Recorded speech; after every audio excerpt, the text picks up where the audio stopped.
Your dad was getting ready, strapping on his gun, sharp and serious like always. It's Jungkook. We have got a tip. If we don't catch him tonight, we'll lose him for good. That name made you gasp. Jungkook, the one we call the ghost in the underworld. Every cop wanted him, every criminal feared him.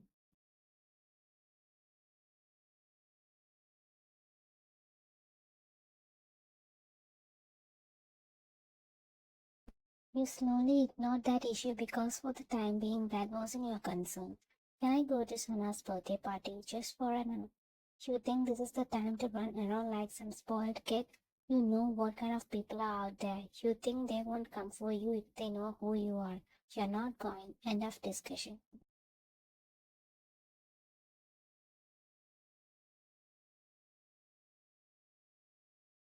You nodded, turned away fast before he could see the tears, and walked straight to your room.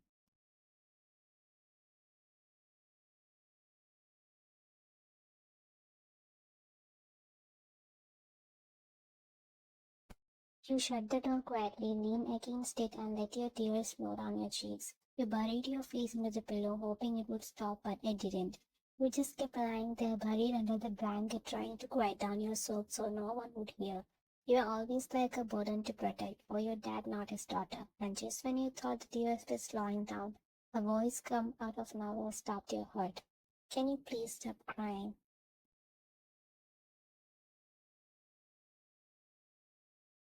You jolted upright, frozen in place, and every nerve on your body was on edge because the voice was real and close.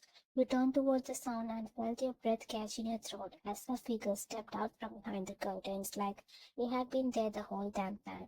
You didn't even get the chance to scream. Before you could make a sound, he was already in front of you, and his hand clamped over your mouth.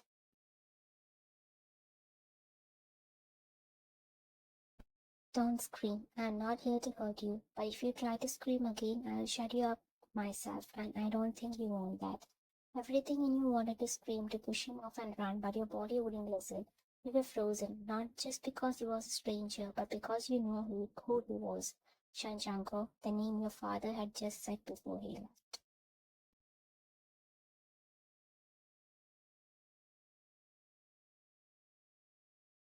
The one everyone was chasing, the one who wasn't supposed to be real, at least not this real, not standing in your room, breathing the same air as you. Your hands trembled as you slowly nodded under his grip, signaling you wouldn't scream. He held your eyes a second longer before finally letting go. You gasped quietly, pulling back but not taking your eyes off him. What do you want?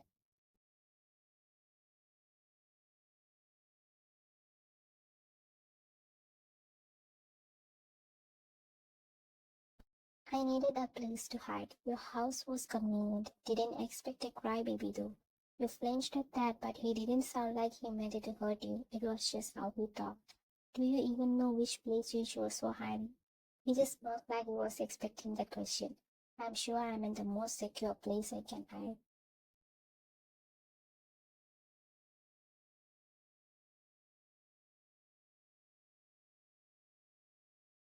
I chose this place because I know your dad will turn this whole city upside down looking for me, but the one place you'll never check is sweet living home. He started to walk around your room like he was an unwanted criminal. And while we are at it, do you want me to introduce myself properly? You quickly shook your head to only know everyone did.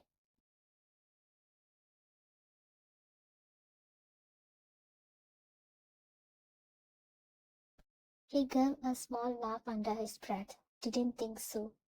But my dad's gonna come back after the mission. What if he finds you here? He scoffed like you had just said the dumbest thing ever. You think I'm planning to stay here forever, but I need a little longer. Just 4 days, that's all. And I'm not asking for your help, I'm telling you.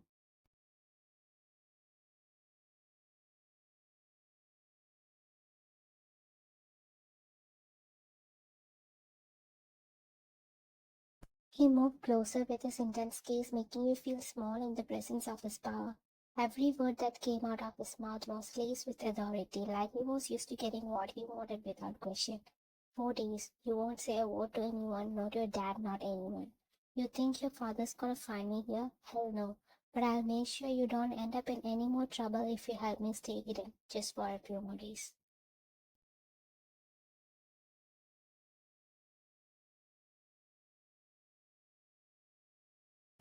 Wait, you're alone here now? I mean, other than those useless security guards at the gate? Yeah, Mom's in the Navy. She only gets off like once in 6 months, sometimes less. Great. You weren't sure if he was annoyed at your situation or pissed off at himself for picking your house. Maybe both.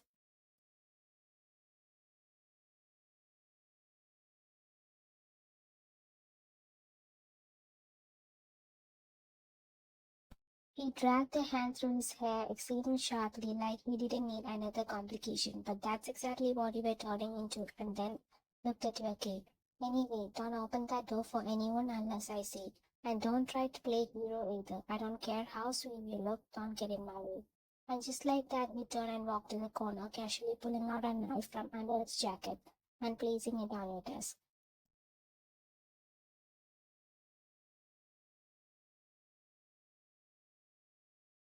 You got food here, or do I have to go hunt? The way he said it so casually, like he really would go hunt something, sent a weird chill down your spine. But you managed to hold it there. There is no food left actually, but if you can wait a little, I can cook something for you. You cook?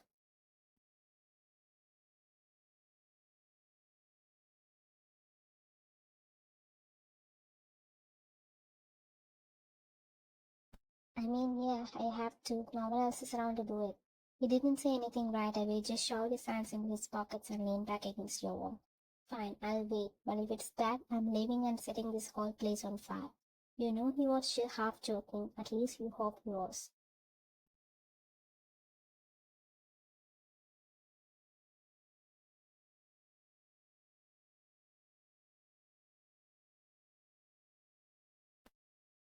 You came back after a while, carefully balancing a tray loaded with steaming dishes. He looked up from where he was sitting, and his eyes casually watered a little before he quickly masked it, going back to his usual cold, unreadable stare. You had made at least 3 or 4 dishes in what felt like no time. You set the tray down on the desk and stepped back quietly.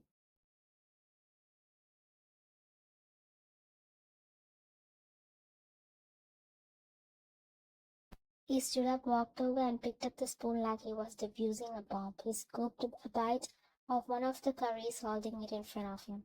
You didn't poison this, right?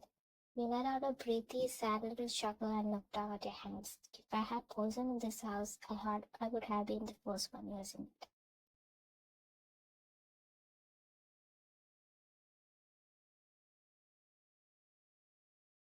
Nice shock. That's a top cop, arms in the Navy, all that power, all that luxuries, and you're standing here talking about dying. You let out a breath now looking at him. Yeah, I have everything. Big house, luxuries, a wardrobe full of branded clothes.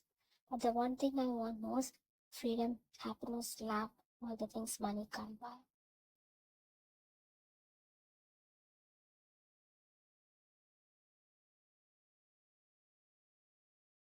My parents, they are only parents by name. They don't speak to me unless they are giving orders. No warmth, no real care. I'm just something to protect, not someone to love. He didn't say anything, just kept eating slowly like your words were background noise. No notes, no sympathy, not even a glance. And maybe it was foolish, but just having someone sit there while you talk made something in your heart ease.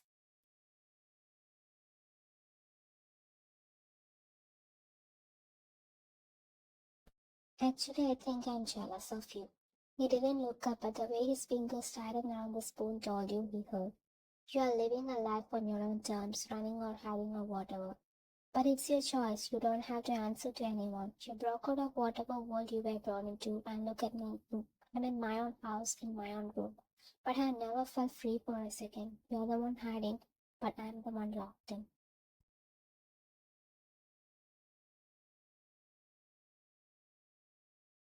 He didn't react the way people usually do when you say something heavy, but to you, that silence, it wasn't cold, it was space.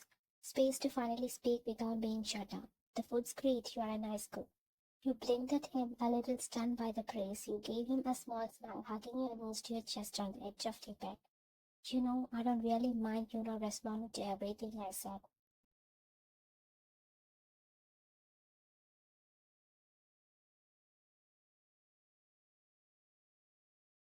I know you are not here to be someone's therapist or whatever. You are not here to fix anything, and honestly, I am not even looking for that, but you listen. You didn't stop me. You didn't walk away. That's already more than what I get from my own parents. He still didn't say anything and he exhaled softly. That's why when they don't place a cook here. I cook well, they both like my food, but I have never heard it from them, not even a small it was good.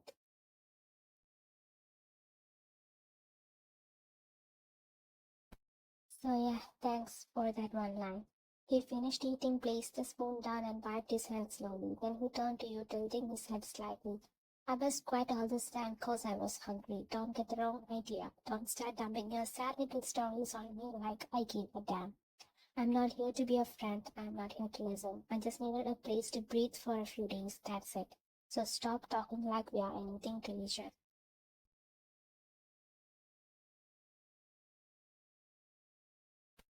You forced a blank face like it didn't sting, but it did. Still, you didn't let it show. You stepped forward, picked up the empty tray without a word, and walked out of the room. He was a stranger, a dangerous one, a mafia prince with blood on his hands and walls around his heart. You should have known better than to expect anything from him, especially kindness. He leaned against the edge of the desk, watching the empty space we left behind.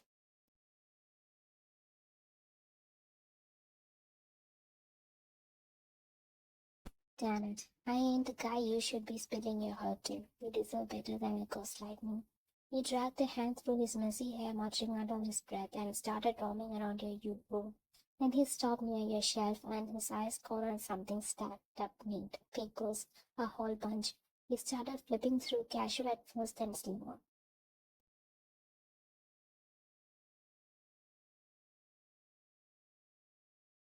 Every damn page had a painting, still life faces, random straight scenes, eyes with too much emotion.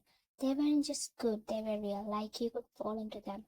His brows furrowed slightly until his fingers paused on the fourth sheet, and that's when his eyes widened. It was him, Jungkook, sketched in charcoal and shadow, like a still from a crime report. Only this time it wasn't just what the world saw.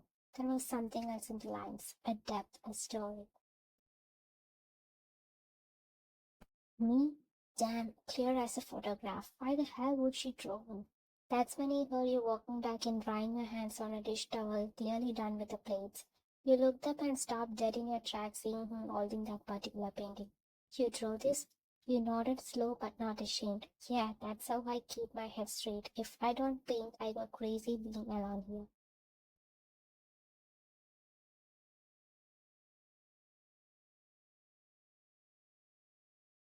He finally turned, showing you the painting in his hand. But why me? You struck, trying not to look too caught. Oh, that. I saw your face on the news once and I was bored. Your expression had something, so I tried sketching it, that's all. He stared at the image a little longer, then looked up with something unreadable in his eyes.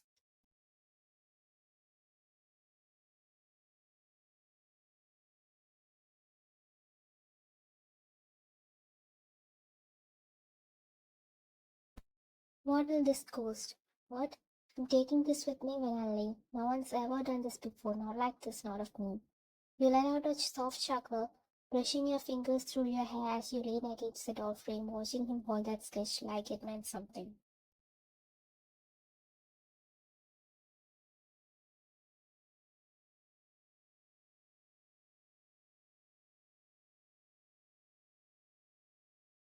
If you want it, take it. Take all of them if you want. This isn't everything I have done, you know. I have got a whole room full downstairs, stacks and stacks of painting nobody's ever seen. I never really showed anyone, never needed to. Everyone of those, that's a day I survived. A night I didn't lose my mind, a moment where I didn't feel invisible in my own house. You walked over, picked up one of the other sheets gently, brushing a thumb over the dried paint. You know, I feel like an orphan sometimes. My parents protect me, sure, feed me, but they don't see the real me. He walked over, picked up one of the other sheets gently, brushing a thumb over the dried paint. So I paint, because the paper doesn't talk back. It doesn't judge or leave or forget me in a locked house. I pour everything in there because I don't have anywhere else to put it.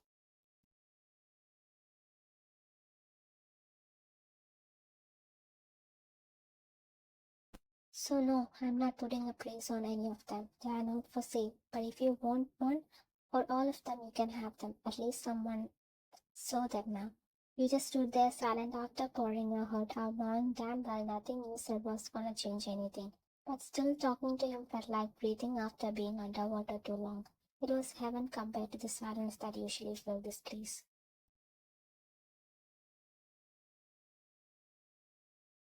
So you didn't say another word, you just stood there letting the quiet stretch between you, expecting him to go back to ignoring you, but then why are you staying here if you have no value? Come with me. You blinked and your eyes darted up to meet his. What? He turned to face you fully now, holding the sketch loosely in one hand like it weighed nothing.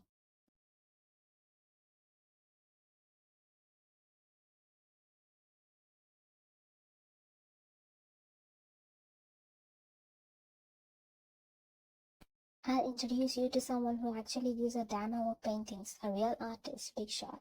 Maybe you can work under him, assistant, apprentice, whatever. At least he won't let you work rot in a locked up room. You stared at him, unsure whether to laugh or cry. Oh, that's what you meant by come with me? He raised a brow like you were being ridiculous.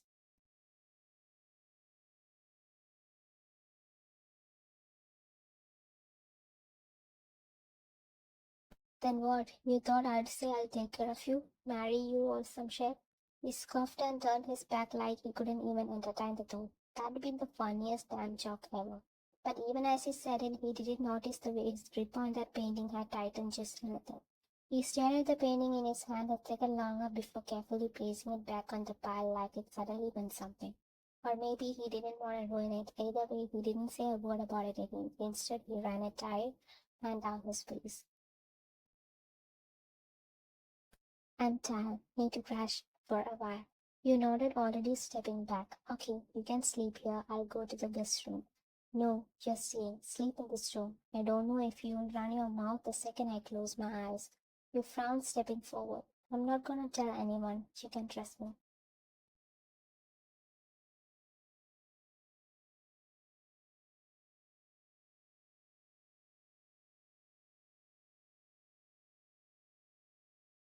If it still makes you feel better, I'll take the coach. You can have the bed. But he shook his head, already kicking off his shoes. No need, sleep next to me. Wait, what? I won't do anything, just sleep. I want your presence, that's all, just to make sure you're here.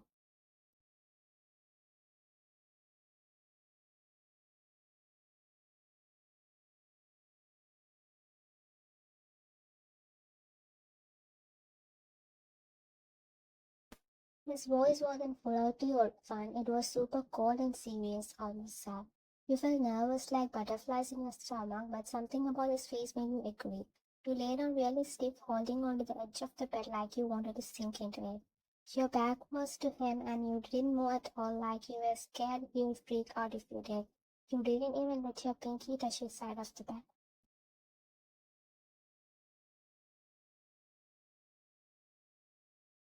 He was just chilling behind you, breathing all calm and taking up more space than you thought he would. But it wasn't annoying or anything, it was just him.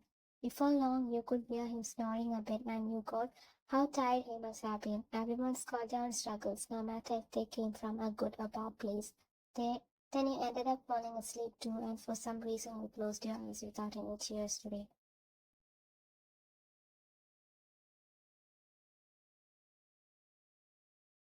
He cracked his eyes open, blinking slow, brain still half off from sleep, and the first thing that hit him wasn't the light, it was your scent. Not some overdone perfume, it was like fresh sheets, mixed with a hint of something sweet. His brows knit a little, and when he tilted his head down, that's when he saw it, your head, right against his chest. Your hair was kinda all over the place, but it was under his nose and your hand, resting light near his ribs. You were curled into him, completely knocked out, and damn, now it makes sense why he didn't wake up once last night. Why there were no nightmares, no cold sweat, just sleep, uninterrupted sleep. That's why. He stayed there still as well, staring at the ceiling now. He didn't expect it, but something about having you there, pressed against him, not scared, not trying anything, it did something.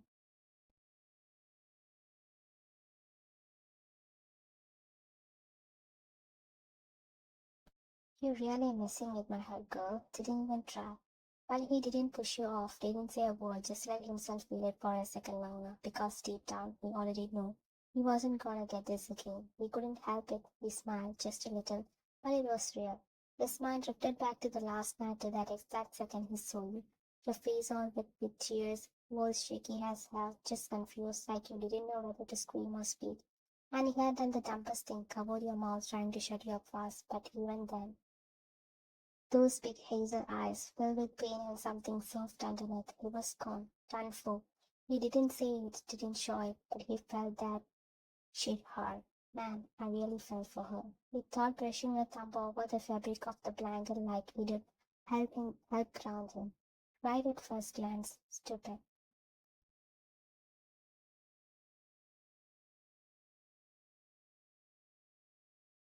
He remembered acting cold, sharpening every word like a knife, like he just seemed mean enough, distant enough he could stop himself. But it didn't work, especially not after he found that painting. His face drawn with so much damn care. He couldn't even breathe for a second. He wanted to kiss you, honest to God, he almost said. But how could how could someone like him touch someone like you? So he played it off, said some dumb joke, shoved the feelings back down where they belonged. And now here you were right up against him, safe like you trusted him, like he wasn't the type of guy who would bring ruin with just his name. I can't comfort her, I don't deserve her trust, and I sure as hell ain't gonna be some good guy getting a place in her heart. But damn, he wished he could. Even just for a minute, just when he was stuck in those thoughts, there was a sharp knock at the door.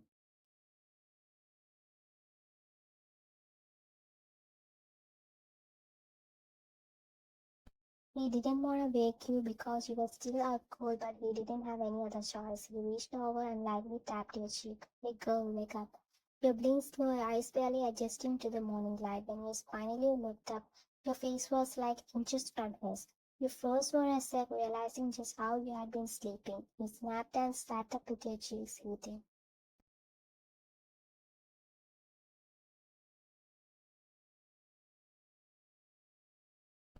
Sorry, I didn't mean to. He cut you off with a finger on his lips, making your eyes wide. I think your dad's here. Go open the door. I'll hide in the washroom. Your heart was pounding, but you managed to not feel feet hitting the floor. As you slipped toward the door, you shot him one last hurried look. He gave you a quick look, one that should have felt threatening, but it didn't. It was more like, please don't prove me wrong. I already trust you, before ducking into the washroom and shutting the door silently behind him. You opened the door slow, trying not to look guilty, but the second your dad's eye landed on you, you knew that suspicious dad scan. He was already cloaking something. His eyes dropped as his watch, then narrowed on you. You always wake up before the sun rises. Why are you late today? Your throat dried up. For a second you couldn't even think. All you could feel was the lingering warmth on your skin when where you had been tucked into him, the most peaceful sleep you had in years, and yet the man who gave you that peace.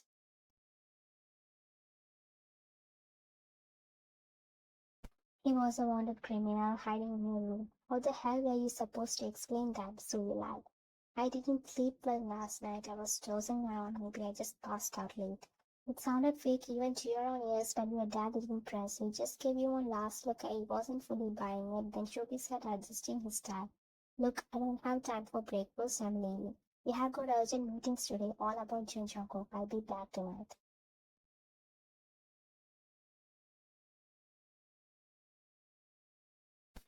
You froze for a second at that name, like it sounded louder coming from your dad's mouth. He didn't notice, or maybe he did and didn't care.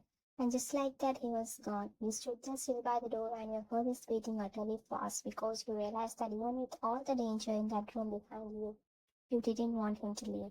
You shut the door behind your dad and leaned against it for a second, exhaling hard. That was way too close. Your heart was still thumping like crazy, and your mind was a blur. But you pulled yourself together and started walking towards the bathroom, calling out softly. That's gone. The words died in your throat. You froze with your hand still on the door.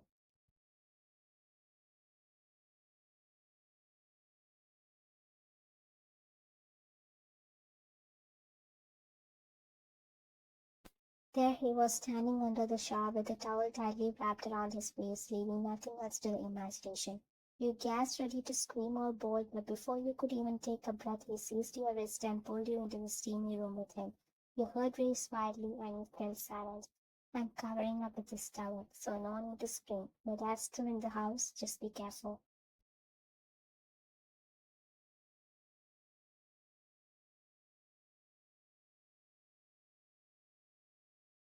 Couldn't help but take a bath. Had to. I understand you. Carry on. I'll go outside. But before you could even make a move, you felt his presence shift. You're soaked now. I'm done. It's your turn. You peeked out of the corner of your eye. He had already stepped out of the shower, grabbing a fresh towel from the rack, running it through his wet hair. He didn't even look your way, just tossed the towel back, maybe for you, and walked out like it was nothing.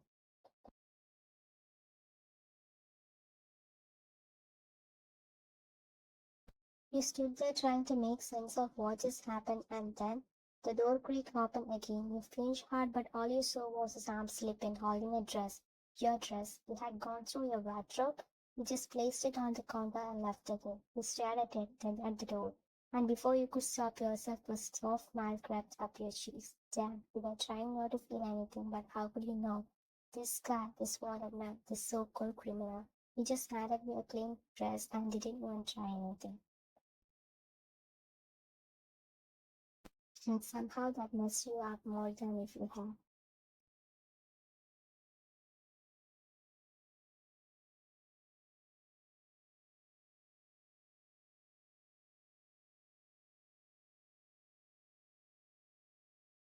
We were at the stove stirring up some scrambled eggs and flipping over a couple of toast. The butterly smell filling the kitchen. He was perched on the counter behind you, one leg swinging, scrolling through his phone like he didn't just hijack your whole life less than 24 hours ago. You glanced over your shoulder and almost nodded, making him look up. What? You turned back to the eggs, trying to smother your laugh. Nothing, just you in my dad's clothes.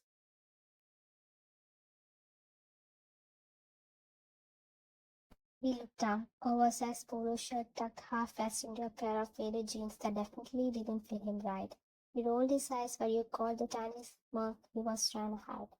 Can't shade funny about that. Just cook, I'm starving.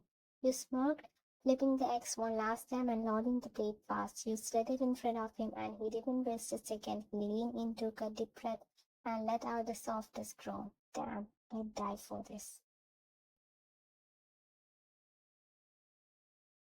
He dug in like a man on a mission, and you just stood there watching him, arms folded, smiling without meaning to. Then he paused, mouth still full, and looked up. What's your name? You're asking now, after everything? Didn't care before, still kinda not, just asked. Ain't like your name's gonna mean anything. I'll be out of here in a few days, not like I'm coming back or we got a deal or anything.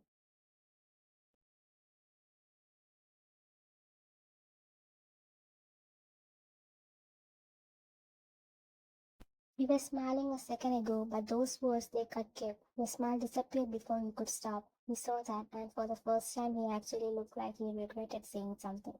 What? Why you didn't answer, just pick up the pen and turn your back to him. You didn't even realize your eyes were getting watery until your vision blurred a little. You blinked fast, looking down the pan like maybe if you stared hard enough, the sting behind your eyes would go away.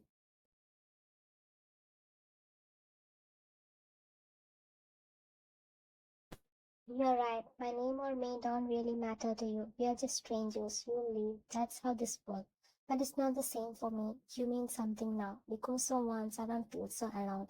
I feel like I'm actually living, breathing, and yeah, you leave. But I'm still glad I had these few days, even if they are all I get. What are you saying, why? His voice sounded rough, like he wasn't sure himself. He knew you had been hurt before he could see it in your eyes. And he let himself get soft. If he let you lean on him too much, it would only make things worse. By looking at you now, listening to you spill your heart out, you realize this might be the only chance he ever got. He set his fork down, took a slow breath, and finally looked at you. Okay, if you want a few days of, I don't know, real company, I'll stick around. I'll be your companion or whatever. We'll make these weeks count. He cleared his throat, leaning back slightly, trying to act tough again.